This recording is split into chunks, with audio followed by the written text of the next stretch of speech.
don't know why that made me think of this, but I wanted to do this song tonight because although I do not have a dog, I did have a cat for a long time. And just to tell you about myself a little, I don't like animals. What? I don't really like them. I'm not a big animal guy.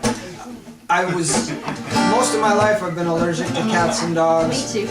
And I was just never really into animals. I never saw the point at all.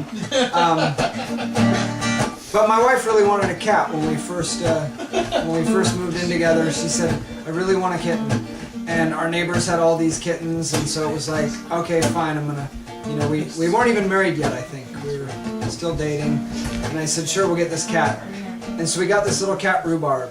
And Rhubarb was awesome. And he was a hunter, and he killed birds and possums and raccoons. And one time we saw him in a tree above us on the street. We saw him catch and kill and then eat 2 squirrels at the same time. Wow. Yeah. Swear to God. Rhubarb was a badass. He was a total badass. And we moved into a new house about 10 years ago, or the house that we bought, and so it was a slightly new neighborhood for Rhubarb. And he was an outdoor cat. There was just really no debate about it. He would not stay inside. And so we let him outside, and about a week after we moved in, this woman who lived behind us, who had one of these flagpole bird feeders, really tall with that birdhouse at the top, she came over and knocked on our door, and she had been in this house for 50 years, and she knocked on our door and she said,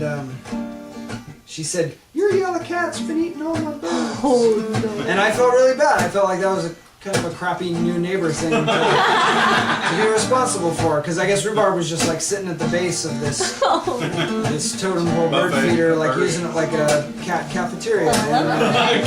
Yes, they do. And so I told this woman, I said, I'm really, really sorry. We're gonna go out tomorrow, and I'm gonna get a bell, and I will put it on my cat, and because you put a bell on the collar, and then it scares away all the animals they try to kill. Yeah. So I got this bell and I put it on Rhubarb's collar and I put him out for the night, and he was pretty pissed off about it. He did not like that bell on his collar at all.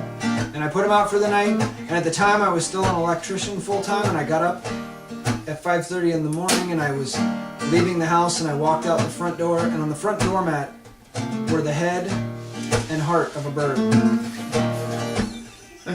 He showed you. I think it was the heart. It may have been the entire thoracic region.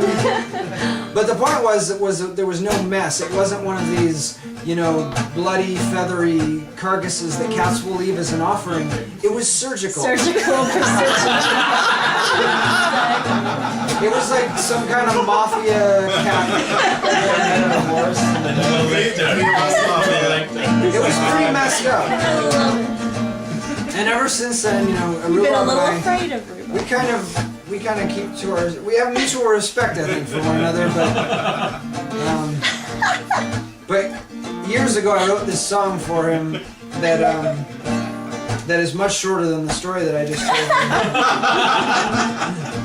And a couple of weeks ago we had to put Rhubarb down because he had a whole bunch of tumors happening, and he just things were not going well for him. But he was a super cool cat, and I don't even like animals, so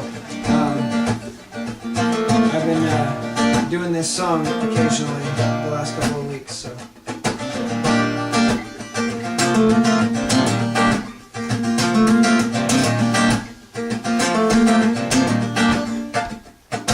Rhubarb's golden delicious, a high-flying acrobat.